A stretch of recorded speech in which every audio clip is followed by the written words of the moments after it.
Parents et enfants. Enfants, obéissez à vos parents, selon le Seigneur, car cela est juste. Honore ton père et ta mère, c'est le premier commandement avec une promesse, afin que tu sois heureux et que tu vives longtemps sur la terre. Et vous, pères, n'irritez pas vos enfants, mais élevez-les en les corrigeant et en les instruisant selon le Seigneur. Éphésiens, chapitre 6, versets 1 à 4. Enfants, obéissez en toutes choses à vos parents, car cela est agréable au Seigneur. Pères, n'irritez pas vos enfants, de peur qu'ils ne se découragent. Colossiens chapitre 3, versets 20-21. Une grande responsabilité. L'Ancien Testament, à l'exception des Proverbes, ne semble guère contenir d'enseignements sur l'art d'être parent. Dans le Nouveau Testament, par contre, Paul donne des instructions très précises sur la manière d'être parent. Le Nouveau Testament insiste sur cette fonction. Bien qu'il contienne certains préceptes destinés aux enfants, cet enseignement importe moins que celui concernant l'art d'être parent. Les mots qui s'adressent aux parents dans Éphésiens 6 comme dans Colossiens 3 sont plus forts que ceux concernant les enfants. Dieu accorde davantage d'attention aux parents qu'aux enfants. Le père et la mère doivent apprendre comment être de bons parents. On pourrait résumer toutes les paroles que la Bible contient sur l'art d'être parent de la manière suivante. Élevez vos enfants en les corrigeant et en les instruisant selon le Seigneur, et ne les irritez pas de peur qu'ils ne se découragent. À cette fin, les parents doivent apprendre à se contrôler eux-mêmes. Ils doivent eux-mêmes connaître la discipline et l'enseignement du Seigneur. C'est ce que Paul nous montre.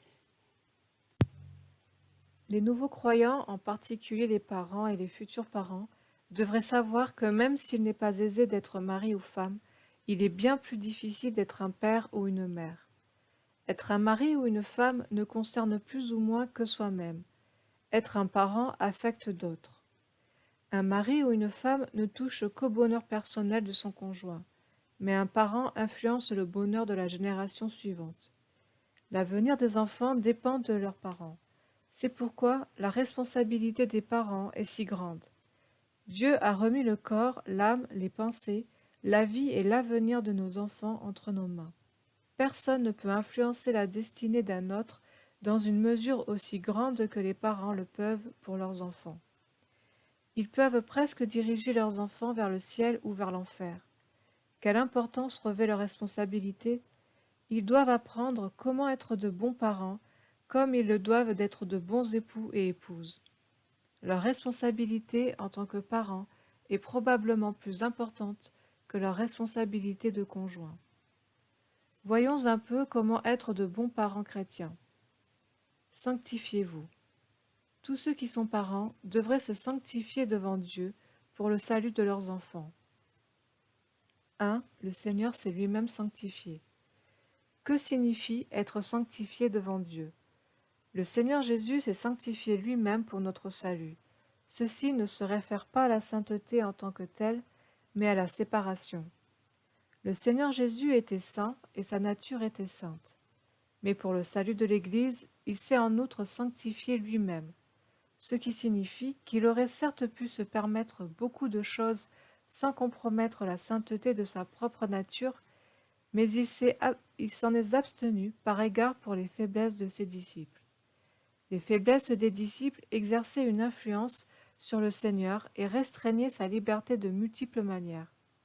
Il était libre lui-même de faire beaucoup de choses, mais il s'en abstenait par crainte que ses disciples ne se méprennent et ne trébuchent.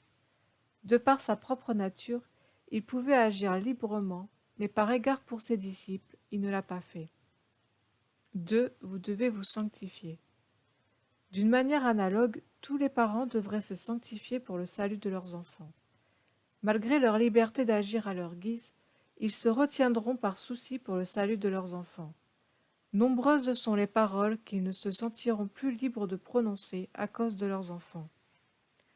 Dès le jour où un enfant entre dans la famille, les parents doivent se sanctifier. Si vous ne pouvez vous contrôler vous-même, comment pouvez-vous contrôler vos enfants? Si vous ne pouvez pas vous gouverner vous-même, comment pouvez-vous gouverner vos enfants? Une personne sans enfants ne blesse qu'elle-même par son manque de maîtrise de soi. Mais celui qui a des enfants détruit ceux-ci en même temps que lui-même. C'est pourquoi tout chrétien doit se sanctifier dès que des enfants lui sont confiés. Pour le restant de sa vie, 2 ou 4 pères Dieu, ou davantage, vont l'observer sans répit. Même quand il aura quitté ce monde, ses yeux continueront à se souvenir de ce qu'ils auront vu. 3. Vivez selon une norme élevée. Le jour même de la naissance de votre enfant, vous devriez vous consacrer au Seigneur. Vous devriez vous fixer une norme morale guidant votre conduite chez vous, votre manière d'être, votre jugement, votre idéal et votre vie spirituelle. Vous devez suivre ces normes avec rigueur, sinon vous encourez le risque de ruiner votre enfant autant que vous-même. Beaucoup d'enfants sont détruits par leurs propres parents, des parents qui manquent d'une norme morale, n'ayant ni idéaux ni critères spirituels. J'espère que vous allez comprendre que la manière dont un enfant évaluera et jugera toute chose à l'avenir aura été apprise sur les genoux de ses parents. Il peut avoir entendu ou non ce que vous lui aurez dit, mais il n'oubliera jamais ce qu'il aura vu. Il aura appris de vous. Aussitôt qu'ils ont des enfants, les parents devraient se souvenir que toutes leurs manières seront perpétuées par eux. Avant d'avoir un enfant, vous pouvez travailler ou agir selon votre propre humeur. Mais la venue d'enfants vous restreint. Que vous vous sentiez ravi ou abattu, vous n'en devrez pas moins suivre les normes les plus hautes, car l'avenir de vos enfants dépendra beaucoup de vous, ses parents chrétiens. Je me souviens de ce qu'un frère me dit un jour lorsque son fils se heurta à certaines difficultés. Il est moi et je suis lui. Une telle affirmation est absolument exacte. Très souvent, les parents peuvent se voir eux-mêmes dans leurs enfants lorsque ceux-ci sont en difficulté. Les enfants sont tout simplement le reflet de leurs parents. Je voudrais dire à tous les nouveaux croyants qu'ils devraient se reconsacrer à Dieu dès qu'ils ont des enfants. Ils devraient remettre au Seigneur l'âme, la vie et l'avenir de leurs enfants et devraient dès lors rester fidèles à cette ligne. La plupart des tâches de notre existence sont menées à terme dans un délai d'1 ou 2 années. Celle des parents durera toute la vie. Elle n'a pas de limite temporelle. 4. Développez un sens de responsabilité à l'égard de vos enfants. Ni l'échec professionnel, ni l'échec conjugal ne peuvent être comparés à un échec parental. Pourquoi? Parce que l'adulte est bien capable de se protéger lui-même. Mais l'enfant qui vous est confié ne peut se protéger lui-même. Pourriez-vous aller vers le Seigneur et dire « Tu m'as confié 5 enfants et j'en ai perdu 3 » ou bien « Tu m'en as confié 10 et j'en ai perdu 8 » L'Église ne peut être forte si ce sens de responsabilité fait défaut. Comment l'Évangile pourrait-il être répandu sur la terre si vous perdez ceux auxquels vous avez donné naissance et que vous devez ensuite essayer de les récupérer du monde? Vous devriez au moins amener vos propres enfants au Seigneur. Vous devez élever vos enfants en les corrigeant et en les instruisant selon le Seigneur. Souvenez-vous, les parents ont la responsabilité d'élever leurs enfants dans le Seigneur. Pardonnez-moi de le dire, car ce sont mes propres mots, mais j'estime que le pire échec dans l'Église vient des parents. Personne n'a le pouvoir de contrôler les parents. Les enfants ne le peuvent pas. Si vous vous traitez avec indulgence, vous traiterez vos enfants dans la permissivité. Combien il importe que les parents se maîtrisent, combien il faut qu'ils renoncent à leur propre liberté. Sinon, comment pourraient-ils se trouver devant leur Dieu et lui rendre compte pour les âmes qui leur ont été confiées? Marchez avec Dieu. Tous les parents doivent reconnaître leurs responsabilités et se sanctifier eux-mêmes pour le salut de leurs enfants. Mais ils devraient aussi apprendre à marcher avec Dieu. 1. Soyez saints dans votre vie. Il est vrai qu'on doit se sanctifier pour le salut des enfants, mais ceci ne signifie pas qu'on le doive uniquement pour cela. Le Seigneur Jésus était saint, et il s'est sanctifié pour le salut de ses disciples. Avant même de se sanctifier lui-même pour le salut de ses disciples, il était déjà saint. De même, les parents qui se sanctifient pour le salut de leurs enfants devraient en tout temps marcher avec Dieu. Aussi zélés que vous puissiez paraître, vos enfants verront rapidement si vous l'êtes réellement. Vous pouvez vous tromper vous-même, mais eux ne le sauront pas. Avec Quelle facilité, ils pénétreront votre hypocrisie, si vous n'êtes consciencieux que devant eux, et non lorsque vous êtes seul. Pour cette raison, vous ne devez pas seulement vous sanctifier devant vos enfants, mais pour leur salut, vous devez aussi être véritablement saints et séparés du monde. Vous devez marcher avec Dieu comme Enoch autrefois le fit. 2. Enoch marcha avec Dieu après la naissance de son fils. Dans Genèse 5, versets 21-22. Enoch, âgé de 65 ans, engendra Méthushélah. Enoch, après la naissance de Méthushélah, marcha avec Dieu 300 ans, et il engendra des fils et des filles. Nous ne savons rien d'Enoch avant ses 65 ans, mais nous savons qu'après la naissance de Méthushélah, il marcha avec Dieu pendant 300 ans avant d'être enlevé. Ce passage de l'Ancien Testament est tout à fait particulier. Lorsque Enoch reçut la charge d'une famille, il réalisa son incompétence. Il sentit que la responsabilité était trop lourde pour lui. Aussi se mit-il à marcher avec Dieu. Il marchait avec Dieu non seulement en présence de son Fils, mais dans tous les aspects de sa vie. Il était convaincu qu'il ne pourrait pas guider son Fils s'il ne marchait pas avec Dieu. Enoch engendra beaucoup de fils et de filles durant ces 300 années. Mais pendant tout ce temps, il continua à marcher avec Dieu. Le fait d'être parent n'empêche pas les gens de marcher avec Dieu, au contraire, cela nous contraint à marcher avec lui et à être ainsi élevés. Souvenez-vous que le premier à être enlevé fut un père. L'homme enlevé eut beaucoup d'enfants, mais il marchait avec Dieu. La responsabilité d'une famille est révélatrice de la vie spirituelle que l'on entretient devant Dieu. 3. N'ayez pas une norme double. Pour conduire vos enfants vers Dieu, vous devez vous-même marcher avec Dieu. Ne vous imaginez pas qu'en pointant votre index vers le ciel, vous pourrez les y amener. Vous devez marcher vous-même devant eux et les laisser vous suivre. Une des raisons majeures de l'échec de beaucoup de familles chrétiennes réside dans le fait que les parents s'attendent à ce que leurs enfants soient meilleurs qu'eux. Ils s'attendent à ce que leurs enfants n'aiment pas le monde et aillent de l'avant avec le Seigneur, alors qu'eux-mêmes restent derrière. Une telle attente est vaine. Il importe que les parents aient les mêmes normes que leurs enfants. Vous ne pouvez pas fixer une norme pour eux et ne pas vous y soumettre vous-même. Les normes que vous suivez vous-même en matière spirituelle finiront par être les normes de vos enfants. Alors que je visitais un jour une famille, j'ai vu la mère battre son enfant parce qu'il avait menti. En fait, le père et la mère de cette famille avaient l'habitude de mentir. Je m'étais souvent rendu compte qu'ils étaient menteurs, mais l'enfant était battu précisément pour cette raison. Au fond, l'enfant n'était pas puni pour avoir menti, mais pour s'être laissé surprendre dans le mensonge. La technique qu'ils utilisaient pour mentir était défectueuse. Le réel problème de cette maison résidait en fait dans l'habileté du mensonge. S'il était découvert, l'enfant était puni. Comment pouvez-vous aider vos enfants si vous adoptez ainsi une double norme? Pouvez-vous demander à vos enfants de ne pas mentir si vous le faites vous-même? Pourquoi le leur demander? Rien n'aboutira jamais si vous vivez selon une norme et que vous en donnez une autre à votre enfant. Ce que les enfants voient en vous est ce qu'ils accepteront. S'ils voient le mensonge et non l'honnêteté, plus vous les battrez, pire ils deviendront. Il en va de même des pères qui disent à leurs enfants qu'ils pourront fumer après leur 18e anniversaire.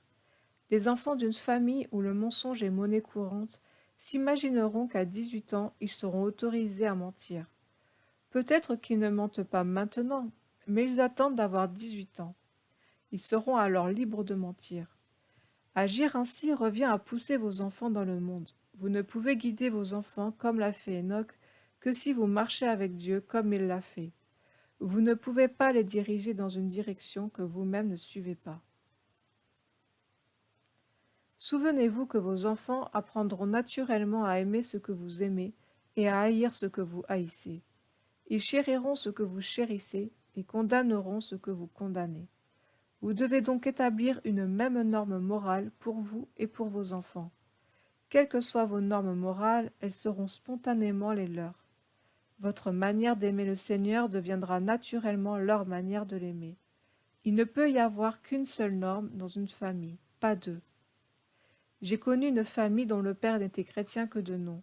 Il n'allait jamais à l'église, mais il exigeait que ses enfants y aillent chaque dimanche. Et chaque dimanche matin, il donnait à ses enfants l'argent de l'offrande. Puis il se mettait à jouer aux cartes avec ses trois amis. En toute logique, ses enfants dépensaient l'argent qu'il leur avait donné pour une friandise. Ils se faufilaient dans l'église au moment du sermon du pasteur pour pouvoir le répéter à leur père, mais ressortaient aussitôt après pour aller jouer. Ils pouvaient ainsi s'offrir une friandise, jouer et rapporter le sermon. Ce cas est évidemment une situation extrême. J'espère que vous comprendrez que lorsque Dieu vous confie des enfants, vous devez adopter une seule et unique norme pour toute la famille. Et toute norme, une fois posée, doit être maintenue. Souvenez-vous que vos enfants vous observent. Ils n'écoutent pas ce que vous dites, mais ils surveillent ce que vous faites. Ils repèrent l'hypocrisie. Vous ne pouvez les tromper, car ils savent ce qu'est votre attitude et ce qu'est la réalité des faits. Quelle belle image que celle d'Enoch, marchant avec Dieu pendant 300 ans après avoir reçu Méthusélah. Il engendra de nombreuses filles et de nombreux fils. Et pourtant, il continua à marcher avec Dieu. C'était un vrai père, un homme sans prétention, parfait aux yeux de Dieu. Les parents doivent être d'un même avis. Pour qu'une famille soit solide, le père et la mère chrétiens doivent être d'un même avis. Pour le salut de Dieu, ils doivent convenir ensemble de sacrifier leur propre liberté et d'établir une norme morale stricte. Ni l'un ni l'autre, père ou mère, ne peut avoir sa propre opinion. Bien souvent, le père et la mère ouvrent à leurs enfants la voie du péché, parce que eux-mêmes ne s'accordent pas entre eux. Il est difficile pour un enfant de suivre une norme définie si les parents ne sont pas en accord. Si le père dit oui et la mère dit non, ou l'inverse, les enfants peuvent choisir de s'adresser à celui qui sera le moins strict, ce qui ne fera d'ailleurs qu'élargir encore la brèche entre le père et la mère. J'ai connu un couple assez âgé dont les deux conjoints étaient chrétiens, mais ils ne partageaient pas les mêmes idées et chacun avait des principes différents. En conséquence, ils n'étaient ni bons conjoints ni bons parents. Les enfants s'adressaient au père ou à la mère en sachant lequel des deux approuverait leur demande. Si la mère entrait à la maison et demandait pourquoi ils avaient fait une certaine chose, ils pouvaient répondre qu'ils avaient demandé la permission à leur père. Parfois, c'était l'inverse.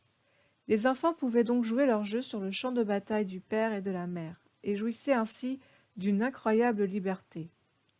Il y a 20 ans, j'avais dit à ses parents que leurs enfants ne croiraient pas au Seigneur si cette situation persistait. Ils me désapprouvèrent alors. Maintenant, leurs enfants sont tous adultes, certains sont à l'université, d'autres étudient à l'étranger, mais aucun d'eux ne croit au Seigneur. Il importe que les parents soient d'un commun accord lorsqu'un problème surgit avec leurs enfants. Ils doivent présenter un seul front à leur enfant. Quelles que soient les circonstances, vous devez commencer par demander à l'enfant qui vous présente une requête s'il s'est déjà adressé à sa mère, et le cas échéant, ce qu'elle a répondu. Si vous êtes l'épouse, vous devrez commencer par demander à l'enfant s'il s'est déjà adressé à son père, et s'il l'a fait, ce que son père aura dit sera votre propre réponse. Indépendamment de la question de la justesse ou de l'erreur de la part du père ou de la mère, maintenez simplement l'unité. S'il y a lieu de négocier, faites-le en privé entre vous deux. N'ouvrez pas des créneaux à vos enfants, sinon ils finiront par faire ce qu'ils voudront. Les enfants cherchent toujours des failles. Vous pouvez et vous devez régler vos différends en privé, mais ne laissez pas vos enfants trouver des failles entre vous deux. Vous amènerez ainsi plus facilement vos enfants vers le Seigneur. Respectez les droits de vos enfants. Un principe de base qui se trouve dans la Bible au sujet des enfants affirme qu'ils vous sont prêtés par le Seigneur. Ils vous ont donc été confiés. En un jour, vous devrez rendre compte de cette confiance. Vous ne pouvez pas dire « cet enfant est à moi », comme s'il était exclusivement vôtre, comme si vous aviez sur lui un pouvoir illimité jusqu'à ce qu'il devienne adulte. Une telle manière de voir est païenne, non chrétienne.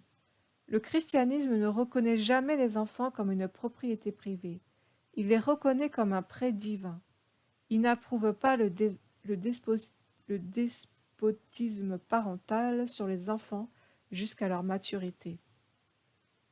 1. L'autorité des parents n'est pas illimitée.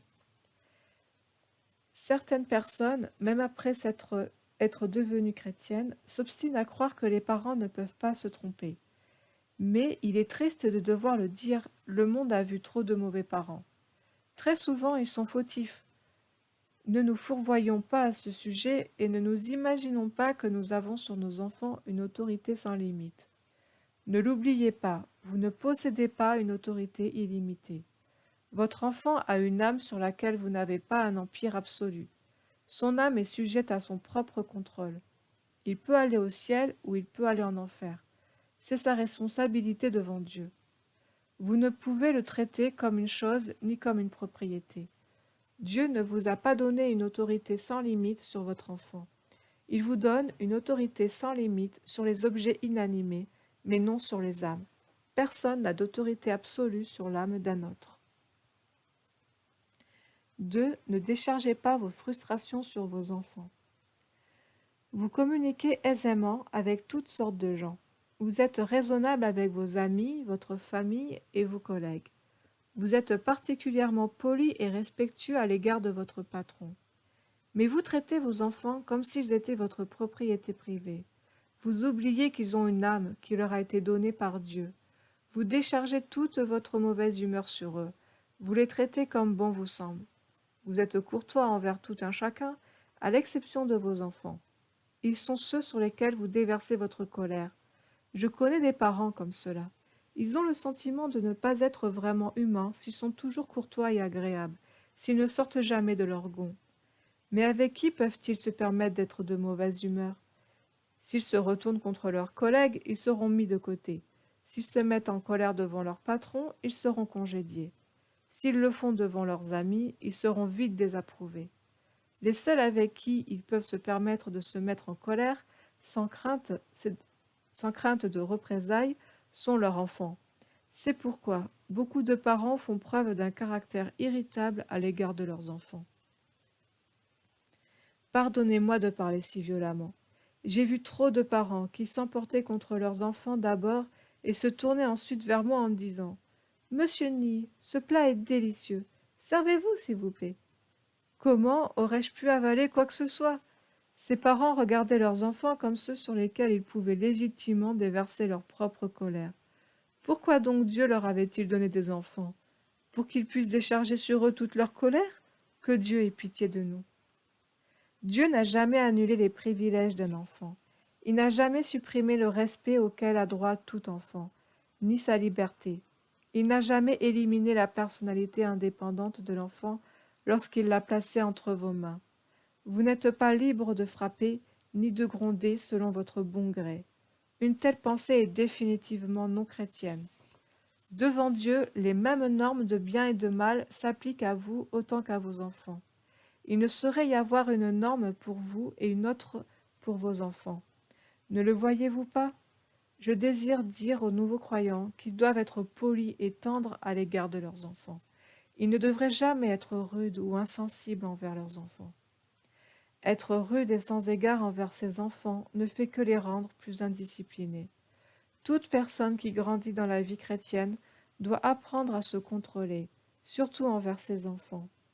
Un tel contrôle de soi dérive d'un respect pour l'âme de l'enfant. Aussi petit ou aussi faible que puisse être un enfant, il a sa propre individualité. Dieu la lui a donnée et personne n'a le droit de la transgresser. Un enfant est une personne qui nous est remise en prêt. Ces normes morales proviennent de vos propres normes morales. Les parents n'ont aucun droit de déverser sur leurs enfants leurs propres frustrations privées. Il est faux pour un chrétien de sortir de ses gonds, et il est faux de passer sa propre colère sur ses enfants. Vous devriez être raisonnable même à l'égard de vos enfants. C'est un impératif. Le plus grand lâche sur terre est celui qui opprime le faible et le petit. 3. Ne devenez pas une croix pour vos enfants. 2 jeunes filles étudiaient dans la même école. L'une d'entre elles dit un jour à sa camarade « Si c'était nécessaire, je sais que mon père mourrait pour moi. La simple écoute de ces mots d'un enfant sur son père vous dit quelle sorte de père chrétien il était. L'autre enfant provenait également d'une famille chrétienne. Son père était très sévère et se fâchait souvent contre sa fille, sans réfléchir. Un jour à l'école, elle entendit un message chrétien. Lorsqu'elle rentra à la maison, son père lui demanda ce qu'elle avait appris ce jour-là. Elle répondit: Je sais maintenant que vous m'avez été donné par le Seigneur pour être ma croix. N'est-ce pas un problème commun à beaucoup d'enfants de devoir admettre que le Seigneur leur a donné leur père ou leur mère comme leur croix? Dans cet exemple particulier, les deux pères étaient des chrétiens, et pourtant, quelle différence! Dites aux parents d'être prudents en exigeant l'obéissance de leurs enfants. Demandez-leur d'abord d'être de bons parents devant Dieu. Comment quelqu'un peut-il être un bon chrétien sans être un bon parent? Dieu a donné des enfants à leurs parents, mais pas dans le but que ces derniers soient des croix pour leurs enfants. Les parents devraient apprendre à respecter la liberté, l'individualité et l'âme de leurs enfants. Ne provoquez pas la colère de vos enfants. Paul nous montre qu'il est primordial que les parents n'irritent pas leurs enfants. 1. User d'autorité avec mesure. Qu'entend-on par irriter les enfants? Cela veut dire faire un usage excessif de votre autorité en écrasant vos enfants par votre force, financière, physique ou autre. Sur tous les plans, vous êtes plus fort que votre enfant. Vous pouvez l'accabler par votre force financière si vous le menacez. Si tu ne m'écoutes pas, je ne te donnerai pas d'argent. Ou bien, si tu ne m'écoutes pas, je ne te donnerai pas à manger, ou pas de vêtements. Puisque vous l'entretenez, vous pouvez l'opprimer en retirant votre appui matériel. Ou vous pouvez simplement l'assujettir par votre force physique ou simplement par votre volonté de domination. Vous pouvez provoquer sa colère. Vous pouvez l'écraser au point de le faire simplement attendre le jour de sa libération. Lorsque ce jour viendra, il se débarrassera de toute retenue et réclamera sa liberté en toutes choses. Je connais un frère dont le père avait l'habitude de jouer, de fumer à la maison, et même de détourner des fonds publics, mais il allait à l'église chaque dimanche. Il obligeait même ses enfants à se rendre à l'église, faute de quoi ils étaient sévèrement punis. Ce frère déclara plus tard que pendant toute cette période, il fit le vœu de ne plus jamais entrer dans une église dès qu'il pourrait subvenir à ses propres besoins. Dieu merci, il fut sauvé. Sinon, il aurait été une personne de plus à être farouchement antichrétienne. Un tel cas est des plus sérieux. On ne peut être soi-même déplaisant et forcer néanmoins ses enfants à se rendre à l'église. Ceci ne fait que les irriter. Les parents ne doivent pas faire usage de leur autorité de manière excessive, faute de quoi ils irritent leurs enfants. Ils ne doivent pas provoquer le durcissement de leurs propres enfants. Quelqu'un que j'avais connu autrefois n'a pas encore été sauvé, alors même qu'enfant, il était forcé de lire la Bible à la maison et à l'école, car c'était une école fondée par les missionnaires. Je ne dis pas que les parents ne devraient pas persuader leurs enfants de lire la Bible, je dis cependant qu'ils doivent eux-mêmes se rendre attrayants aux yeux de leurs enfants. Comment pourriez-vous leur montrer l'immense valeur du Seigneur si vous vous contentez de les forcer? La mère de ce garçon n'était elle-même chrétienne que de nom. Elle avait un caractère terrible, et pourtant, elle forçait son fils à lire la Bible et à suivre l'école des missionnaires. Un jour, son fils lui demanda quand il pourrait arrêter de lire la Bible. Elle répondit qu'il pourrait cesser après avoir terminé le collège. C'est pourquoi, dès qu'il obtint son baccalauréat, il emporta ses 3 copies de la Bible dans le jardin et y mit le feu. Ne provoquez donc pas la colère de vos enfants. Vous devez apprendre à faire preuve d'amour et de gentillesse à leur égard. Vous devez leur être un bon exemple et leur donner envie. Usez de votre autorité avec mesure, car l'excès d'autorité durcit la résistance. 2. Sachez apprécier vos enfants. Lorsque les enfants agissent bien, les parents devraient leur témoigner de l'appréciation. Certains parents paraissent ne savoir que punir et réprimander. Cette attitude provoque les enfants et décourage même ceux qui ont réellement le désir d'être bons. Dans Philippiens, Paul dit « Père, n'irritez pas vos enfants de peur qu'ils ne se découragent. » Les enfants devraient être encouragés lorsqu'ils agissent bien. Ils ont besoin d'être récompensés autant que réprimandés. Sinon, ils seront démoralisés. J'ai lu un jour une histoire à propos d'une petite fille dont la mère ne savait que gronder. Cet enfant avait pourtant une bonne nature. Elle sentait que sa mère n'était pas gentille à son égard, aussi un jour s'efforça-t-elle de manière toute spéciale de lui faire plaisir. Au cours de la soirée, la mère la mit au lit et se prépara à sortir. L'enfant rappela sa mère, mais ne put répondre lorsque celle-ci lui demanda pourquoi elle avait appelé. Aussi la mère se prépara à nouveau à s'en aller, et de nouveau l'enfant la rappela. Lorsqu'on lui demanda de nouveau pourquoi, elle dit « Maman, n'as-tu rien à me dire ?» Lorsque la mère s'en alla, n'ayant rien à dire, la petite fille pleura 2 heures durant, car sa mère était si insensible et si vide de sentiments qu'elle ne savait que battre et réprimander. Le Nouveau Testament contient davantage de passages pour les parents que pour les enfants. Ceci s'explique car lorsque les parents se trompent, seul le Seigneur les reprend. Mais lorsque les enfants agissent mal, le monde entier les juge. La Bible dit clairement qu'à cause de leur manque de sensibilité, les parents peuvent réellement amener leurs enfants à la colère. La profession de parent est plus difficile que toute autre. Elle demande une extrême concentration. En conséquence, ne manquez pas de sensibilité. Parlez avec précision. Les paroles que les parents adressent à leurs enfants sont extrêmement efficaces. Leurs paroles sont aussi importantes que leur exemple. 1. Ne faites pas de vaines promesses. Ne dites pas à vos enfants des choses que vous ne pouvez pas accomplir. Ne leur faites jamais de promesses vaines. Si vous n'avez pas les moyens de réaliser une promesse, ne promettez pas. Si votre enfant vous demande d'acheter quelque chose, réfléchissez soigneusement avant de promettre. Toute parole que vous dites doit être fiable. Ne traitez pas cette affaire de précision à la légère. Ne laissez jamais vos enfants douter de vos paroles. Ils doivent avoir une foi totale en vos paroles. Les enfants qui découvrent un manque de fiabilité dans les paroles de leurs parents seront plus tard insouciants en toutes choses.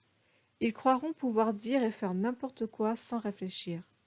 Les parents ne devraient pas chercher à être diplomates ou pleins de tact si ces paroles ne correspondent pas à des réalités. Beaucoup de parents sont trop bons. Ils promettent tout ce que leur demandent leurs enfants, mais ils n'accomplissent qu'un nombre limité de leurs promesses. Ces paroles vides ne font que décevoir les enfants. Vous devriez dire oui à ce que vous pouvez faire, non à ce que vous ne pouvez pas faire, et peut-être à ce dont vous n'êtes pas certain. Faites en sorte que vos paroles soient précises. 2. Maintenez vos ordres. Il arrive que l'on abuse non des promesses, mais des ordres.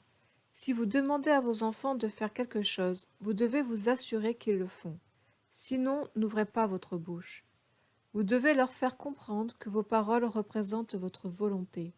Si vous leur avez donné un ordre, ne l'oubliez pas, ne faites pas de compromis en le reportant à la prochaine fois. Montrez à vos enfants qu'il s'agisse d'un ordre ou d'une promesse, que les paroles sont sacrées. Par exemple, dès que vous dites à vos enfants de balayer sa chambre chaque matin, votre force est mise à l'épreuve. S'il ne le fait pas, il doit recevoir l'ordre de le faire le matin suivant. S'il ne le fait pas cette année, il devra le faire l'année prochaine. Il doit acquérir la conviction que son père ne parle pas à la légère, que tout ce que son père dit doit être fait. Dès qu'il découvrira quel manque de sérieux, vos paroles perdront toute valeur. C'est pourquoi tout ce que vous dites doit être réalisé, doit être mis en pratique. 3. Corrigez vos imprécisions. Si vous avez parlé avec exagération, vous devez trouver l'occasion de vous reprendre devant vos enfants. Vos paroles doivent être précises. Peut-être que vous exagérez en parlant de 3 vaches au lieu de 2, ou de 8 oiseaux au lieu de 5. Apprenez à corriger ces figures devant vos enfants pour leur montrer le sacré de la parole. Tous les aspects de la vie familiale doivent adopter un caractère chrétien. C'est pourquoi vous devez être exact dans ce que vous dites. Vous devez amener vos enfants à comprendre cet aspect sacré. Si vous dites quelque chose d'imprécis, admettez-le avec sérieux. Donnez un bon exemple dans la famille de manière à ce que vos enfants connaissent la sainteté des paroles. Les difficultés dans la précision des mots proviennent d'un manque de crainte du Seigneur. Les parents doivent non seulement éduquer leurs enfants dans la crainte du Seigneur, ils doivent aussi donner l'exemple de cet enseignement. Ils doivent apprendre à leurs enfants combien les paroles sont sacrées. Les promesses doivent être tenues, les ordres doivent être respectés, et les paroles doivent être précises. Ainsi, les enfants recevront une éducation spirituelle. Élevez vos enfants dans la discipline et la crainte du Seigneur. Qu'entend-on par la discipline du Seigneur? Cela signifie l'enseignement de la manière de se conduire. En instruisant ainsi vos enfants, vous devez les traiter en tant que chrétiens, non comme des infidèles. Le Seigneur désire que vous vous attendiez à ce que vos enfants deviennent des chrétiens. C'est pourquoi vous devez les traiter comme tels. Vous devriez les former en accord avec les normes d'un bon chrétien. 1. Canaliser l'ambition des enfants. Un grand problème que l'on rencontre avec les enfants est leur ambition. Chaque enfant a son ambition. Si les enfants pouvaient imprimer eux-mêmes leur carte de visite, beaucoup écriraient des titres tels que futur président, futur recteur ou future reine. Si vous êtes mondain, vos enfants en viendront naturellement à rêver d'être président, millionnaire ou grand professeur. Quel que soit votre monde, ce sera l'ambition de vos enfants. À cause de cela, les parents doivent chercher à corriger et canaliser les ambitions de leurs enfants. Vous-même, vous devez être amoureux du Seigneur, non du monde. Faites comprendre à leur jeune cœur que souffrir pour le Seigneur est noble, être un martyr est glorieux. Vous-même, vous devez être pour eux des exemples. Vous devez leur répéter souvent ce qu'est votre propre ambition. Dites-leur quelle sorte de chrétien vous aspirez à être. De cette manière, vous pourrez diriger leurs ambitions vers ce qui est noble et glorieux. 2. N'encouragez pas l'orgueil des enfants. Outre l'ambition, les enfants font preuve d'un orgueil profond. Ils aiment s'enorgueillir de leur intelligence, de leur talent ou de leur éloquence. Un enfant trouvera 1001 raisons de se glorifier, s'imaginant qu'il est quelqu'un d'extraordinaire. Les parents ne devraient pas accabler leurs enfants, mais ils ne devraient pas non plus alimenter leur orgueil. Beaucoup de parents se trompent dans l'éducation de leurs enfants en encourageant leur vanité. Lorsque des gens flattent votre enfant devant lui, vous pouvez lui dire qu'il y a beaucoup d'autres enfants comme lui sur la terre. N'encouragez pas sa fierté, guidez-le dans la discipline et la crainte du Seigneur. Ne le laissez pas perdre le respect de lui-même, mais ne lui permettez pas d'être orgueilleux. Vous ne devriez pas briser son propre respect de lui-même, mais vous devez lui ouvrir les yeux lorsqu'il se surestime. Les jeunes ont parfois besoin de 10 à 20 ans d'entraînement social avant d'agir correctement. C'est une perte d'un temps bien précieux. Tout ceci parce qu'ils auront été si orgueilleux et si indulgents à la maison qu'ils n'arrivent pas à se rendre suffisamment humbles pour faire quoi que ce soit correctement. 3. Apprenez à vos enfants à accepter la défaite et à apprendre l'humilité. Tout chrétien doit apprendre à admirer les autres, même si ceux-ci ont mieux réussi que lui. Il est relativement aisé de bien se comporter dans la victoire. Il est beaucoup plus difficile de bien se comporter dans la défaite. Il y a certes des gens qui restent humbles dans la victoire, mais peu nombreux sont ceux qui ne parlent pas méchamment des autres dans la défaite. L'attitude chrétienne consiste à être humble dans la force et à accepter la défaite de bon cœur. Les enfants aiment gagner. Un tel désir est bon. Il les aide à exceller dans les sports comme dans leurs études. Votre enfant devrait être bon élève à l'école, mais vous devez aussi lui apprendre et l'encourager à être humble. Dites-lui que bien d'autres élèves sont meilleurs que lui, apprenez-lui à accepter la défaite avec bonne humeur. Pour les enfants, c'est une chose difficile. Prenons pour exemple 2 enfants qui jouent au ballon. Le gagnant se montrera trop fier, tandis que le perdant accusera l'arbitre d'avoir été incorrect ou blâmera le soleil pour lui avoir brillé dans les yeux. Souvenez-vous donc d'encourager une attitude humble chez vos enfants. Entraînez-les à développer ce trait de caractère. Ils devraient apprendre comment gagner et comment préférer autrui dans la défaite. Guidez-les dans la discipline et l'enseignement du Seigneur. Il est naturel pour les enfants d'accuser injustement l'élève qui a réussi aux examens d'avoir été favorisé par le maître, tandis que leur propre échec serait dû au fait que le maître ne les aime pas. Vous voyez bien ici la nécessité de l'humilité. Les chrétiens doivent apprendre la vertu de l'acceptation de la défaite. Si d'autres excellent, admettez-le ouvertement.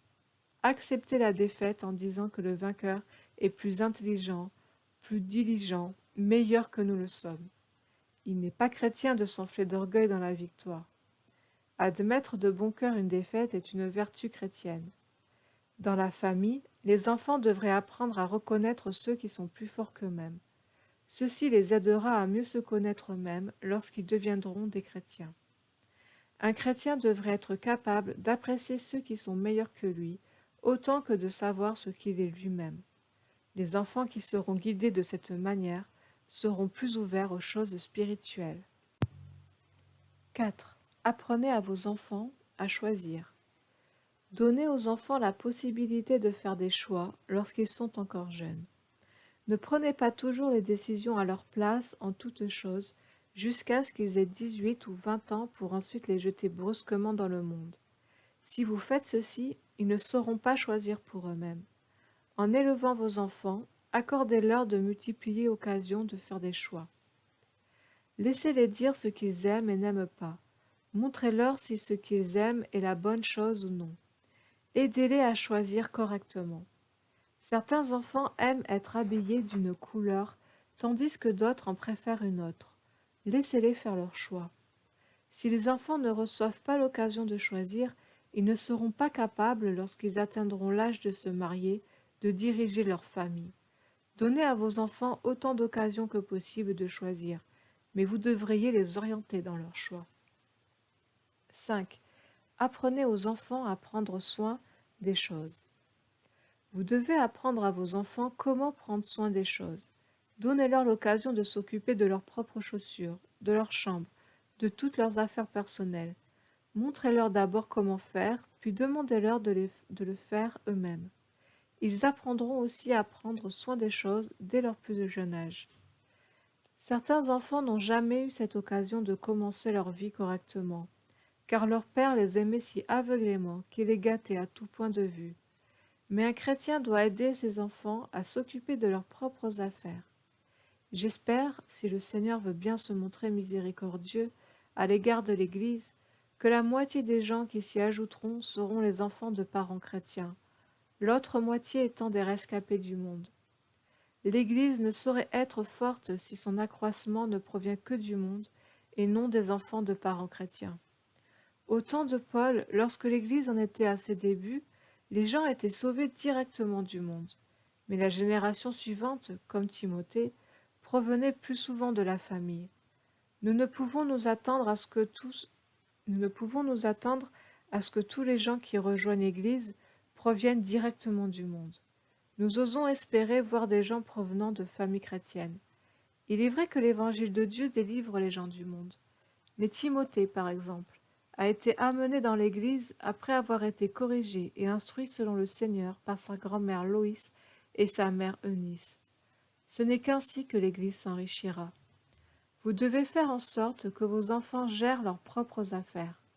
Tenez des réunions familiales et apprenez-leur à prendre soin des choses. Tant les garçons que les filles doivent être instruits de manière à constituer plus tard de bons maris et de bonnes épouses. Quelle est la situation aujourd'hui? Nombreux sont les garçons et les filles qui auraient dû être élevés dans la discipline et l'enseignement du Seigneur par leurs parents et qui doivent être pris en charge par l'Église, parce que les parents ne vivent pas comme de bons chrétiens. L'Église est forcée de leur prêcher l'Évangile et de les délivrer du monde.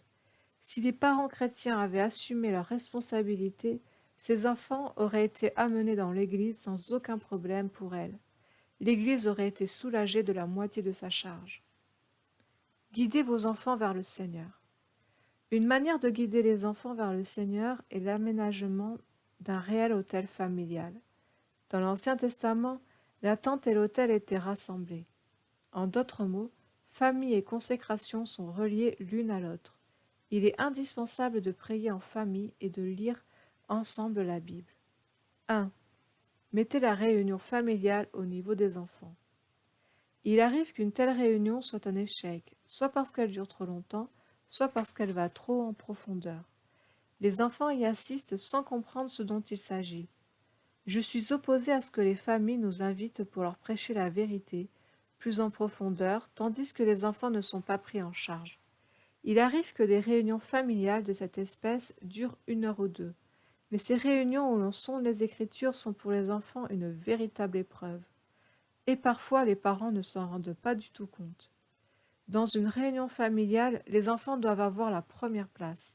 Cette réunion n'est pas pour vous parce que vous pouvez prier dans les réunions de l'Église. N'imposez jamais vos propres niveaux aux réunions familiales. Tout ce que vous faites au sein de la famille doit rester au niveau des enfants et convenir au mieux à leur propre goût. 2. Encourager et éveiller l'intérêt des enfants. Une autre difficulté des réunions familiales réside dans le manque d'amour. Les enfants ne sont pas amenés à la réunion par leur père ou leur mère, mais par le fouet. Ils n'ont aucune envie d'y assister et ils n'y viennent que par crainte du fouet. Ceci ne marchera jamais. Cherchez à éveiller leur intérêt, non à les battre. Imaginez des moyens de les encourager. J'espère que les nouveaux croyants ne battront jamais leurs enfants simplement parce qu'ils n'assistent pas aux prières familiales. Même si vous ne les battez qu'une seule fois, l'effet négatif durera toute la vie. C'est pourquoi dans les réunions familiales, c'est vous en tant que parents qui devez vous efforcer d'éveiller l'intérêt de vos enfants afin qu'ils n'y viennent pas par crainte. 3. Ayez un moment spirituel en famille 2 fois par jour. Nous suggérons que la famille prie ensemble 2 fois par jour, le matin et le soir. Une manière de faire consiste à ce que le père dirige le matin et la mère le soir. Les parents devront se lever plus tôt le matin pour qu'il y ait assez de temps pour la prière après le petit déjeuner avant que les enfants aillent à l'école. Ce moment doit être court, pas plus de 15 minutes. Demandez à chacun d'eux de lire un verset. Le père peut en relever quelques mots et les expliquer. Si possible, amenez les enfants à mémoriser une partie du verset, puis terminez le moment par une prière, dite soit par le père, soit par la mère. Demandez à Dieu de les bénir. Ne priez pas sur des sujets qu'ils ne peuvent pas comprendre. Ne priez pas trop longtemps. Priez simplement et d'une manière que les enfants puissent comprendre. Le moment du soir peut être un peu plus long. Laissez la mère le diriger. Il n'est pas nécessaire de lire la Bible, mais la prière est absolument nécessaire. La mère surtout devrait réunir ses enfants autour d'elle et leur parler.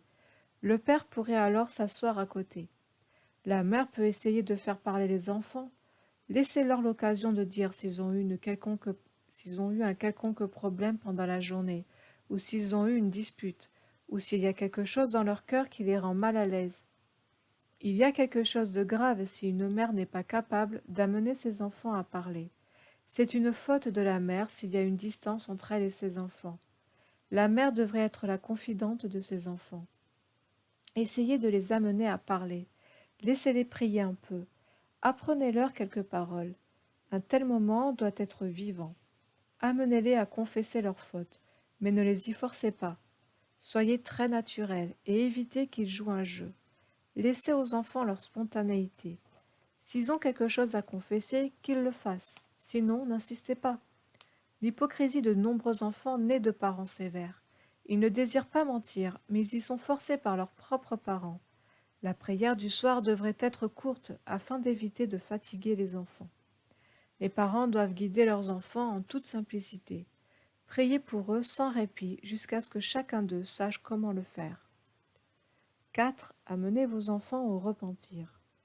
Vous devez montrer à vos enfants ce qu'est le péché. Repérez s'ils sont prêts à se repentir, s'ils regrettent ce qu'ils ont dit ou fait. Amenez-les vers le Seigneur. Lorsque le moment est mûr, aidez-les à accepter le Seigneur d'une manière véritable. Amenez-les alors à l'Église afin qu'ils puissent prendre part à la vie de l'Église. De cette manière, vous amènerez vos enfants à la vraie connaissance de Dieu. Faites régner une atmosphère d'amour. Une atmosphère familiale est une atmosphère d'amour. Le manque de communication au sein de la famille est dû à un manque d'amour. L'avenir des enfants dépend largement de l'atmosphère familiale. Si les enfants n'ont pas été nourris d'amour pendant qu'ils étaient petits, ils développeront bientôt une attitude de dureté, de solitude, de rébellion. Beaucoup de gens sont incapables de s'associer à d'autres parce que leur enfance était privée d'amour. Si la famille multiplie les querelles, les enfants ne pourront grandir normalement. Ils se replieront sur eux-mêmes et auront un complexe d'infériorité. Ceux qui souffrent d'un complexe d'infériorité tendent à se vanter pour se rendre égaux aux autres. Beaucoup de têtes brûlées de notre société, bandits et rebelles, n'ont jamais connu l'amour au sein de leur famille. En conséquence, leur nature humaine s'est trouvée modifiée. Ils sont devenus anormaux. Lorsque ces gens sont amenés à l'Église, il y a énormément d'adaptations à faire. J'ai souvent le sentiment que la moitié du travail de l'Église aurait dû être fait par de bons parents. À cause de l'infidélité des parents, une charge bien lourde tombe sur les épaules de l'Église. Pour éviter cela, les nouveaux croyants doivent apprendre à bien s'occuper de leurs enfants. Il doit y avoir de la joie, de la gentillesse et de l'amour dans la famille. Une telle famille produit des enfants normaux. Les parents devraient apprendre à instaurer un lien affectueux avec leurs enfants. Ne permettez pas que vos enfants deviennent des étrangers à votre égard. Souvenez-vous que l'affection se cultive, elle ne s'hérite pas. Apprenez à être proche de vos enfants, toujours heureux de les aider, de sorte que lorsqu'ils auront des difficultés, ils vous le diront. Lorsqu'ils seront faibles, ils feront appel à vous. Ne les laissez pas chercher vers d'autres l'aide dont ils auront besoin. Faites en sorte qu'il leur soit possible de venir vers vous dans le succès autant que dans l'échec. Un ami est celui que l'on approche aisément, à qui l'on parle aisément. Soyez comme un ami pour vos enfants. Ne vous asseyez pas sur un trône pour juger, essayez de les aider dans leurs faiblesses. Asseyez-vous à leur niveau et discutez ensemble de leurs problèmes. Laissez-les s'adresser à vous comme ils le feraient avec leurs amis. Les parents qui réussissent à établir un lien d'amitié avec leurs enfants sont de bons parents. Cultivez cette amitié lorsque vos enfants sont petits. Laissez-les vous parler franchement. L'intimité, la proximité entre vous et vos enfants dépendent de la manière dont vous les traitez pendant les 20 premières années. Il est impossible que vos enfants soient éloignés de vous pendant les 20 premières années et se rapprochent par la suite. Au fil des ans, la distance, si elle existe, ne fera que grandir. Beaucoup d'enfants n'ont aucune admiration pour leurs parents, aucune amitié pour eux. Lorsqu'ils ont des problèmes, ils vont vers eux comme vers un juge. Ce ne devrait pas être votre cas. Lorsque vos enfants ont des difficultés, vous devez être la première personne qu'ils recherchent pour se décharger. Les familles qui vivent comme cela connaissent peu de problèmes, et ceux qu'elles rencontrent peuvent être tous résolus. Disciplinez vos enfants avec sagesse. Lorsque les enfants font des erreurs, ils doivent être repris. Il n'est pas juste de ne pas corriger un enfant. 1. Craignez de corriger à la légère. Il est cependant vraiment difficile de savoir corriger. Les parents devraient autant craindre de frapper leurs enfants qu'ils craindraient de frapper leurs propres parents. Aucun enfant ne peut battre ses parents. Et pourtant, il serait plus facile pour les parents de pardonner cet acte qu'il le serait pour l'enfant. Apprenez donc à craindre de battre vos propres enfants. 2. Servez-vous d'une verge lorsque c'est nécessaire. Les enfants doivent pourtant être punis. Celui qui ménage sa verge est son fils, mais celui qui l'aime cherche à le corriger. Proverbe 13, verset 24. C'est la sagesse de Salomon. Les parents doivent apprendre à se servir d'une verge parce que c'est nécessaire. 3. Punissez à bon escient. Cependant, le châtiment doit intervenir à bon escient. Ne frappez jamais votre enfant parce que vous vous êtes mis en colère ou que vous êtes sorti de vos gonds. Si vous frappez dans la colère, vous êtes dans votre tort. Vous n'êtes pas qualifié pour punir votre enfant. Vous avez besoin que votre colère soit apaisée devant Dieu. 4. Montrez aux enfants leurs fautes. Il arrive qu'il soit nécessaire de châtier, mais vous devez montrer à votre enfant pourquoi il le mérite. S'il est hors de doute qu'il mérite une correction, il a aussi besoin qu'on lui montre sa faute. Chaque fois que vous châtiez un enfant, expliquez-lui sa faute. 5. Considérez ce châtiment comme un événement sérieux et exceptionnel.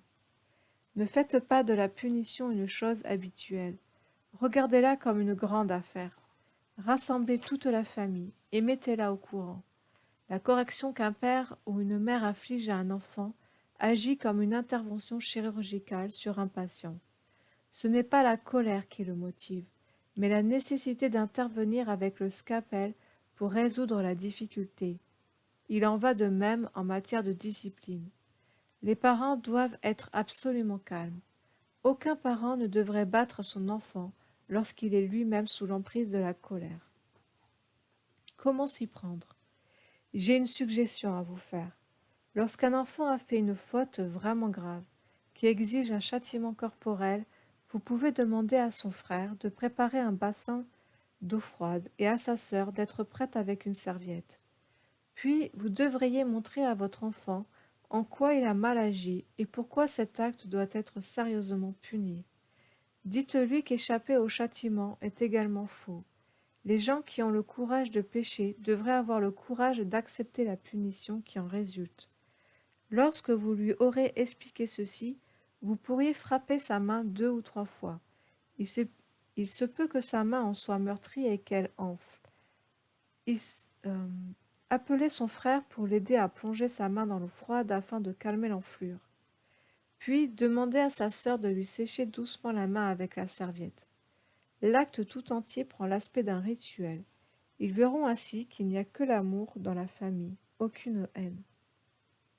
Beaucoup de châtiments aujourd'hui sont des expressions de colère ou de haine, non d'amour. Vous prétendez aimer vos enfants, mais qui peut vous croire? Je ne le puis. Vous devez montrer à vos enfants en quoi ils sont dans l'erreur. Vous devez leur faire comprendre que vous ne nourrissez aucune haine en les frappant. Si le cas est trop grave, le père ou la mère pourraient prendre sur eux-mêmes une part du châtiment. Les enfants seront impressionnés de la gravité du cas. Ceci les aidera à s'en souvenir tout au long de leur vie, et ils ne pécheront plus inconsidérablement. La correction provient ainsi du Seigneur, et non de votre propre humeur. C'est le châtiment du Seigneur, non celui de votre colère. Je m'oppose à ce que les parents sortent de leur gond. La mauvaise humeur des parents peut porter préjudice à l'avenir des enfants. Dans une famille chrétienne, les parents doivent apprendre à aimer et à châtier. La grandeur des enfants naît de la grandeur des parents. En fin de compte, je voudrais dire que beaucoup des grands serviteurs de Dieu sont issus de nobles parents. Depuis le jour de Timothée, beaucoup de ceux dont Dieu s'est servi descendaient de parents qui étaient grands. John Wesley était l'un d'eux, John Newton un autre, John J. Paton, l'un des plus célèbres missionnaires du monde, en était un troisième. Peu de pères ont été semblables à celui de John Paton. Lorsque John était d'un âge déjà avancé, il aimait à répéter combien, lorsqu'il avait été tenté par le péché, il se souvenait de son père et des prières de son père pour lui. John venait d'une famille pauvre. Il n'y avait qu'une chambre à coucher, une cuisine et une petite pièce. Chaque fois qu'il entendait son père prier et soupirer dans la petite pièce, il tremblait. Il savait que son père était en train d'agoniser pour l'âme de ses enfants. Même parvenu à l'âge adulte, John se souvenait du soupir de son père.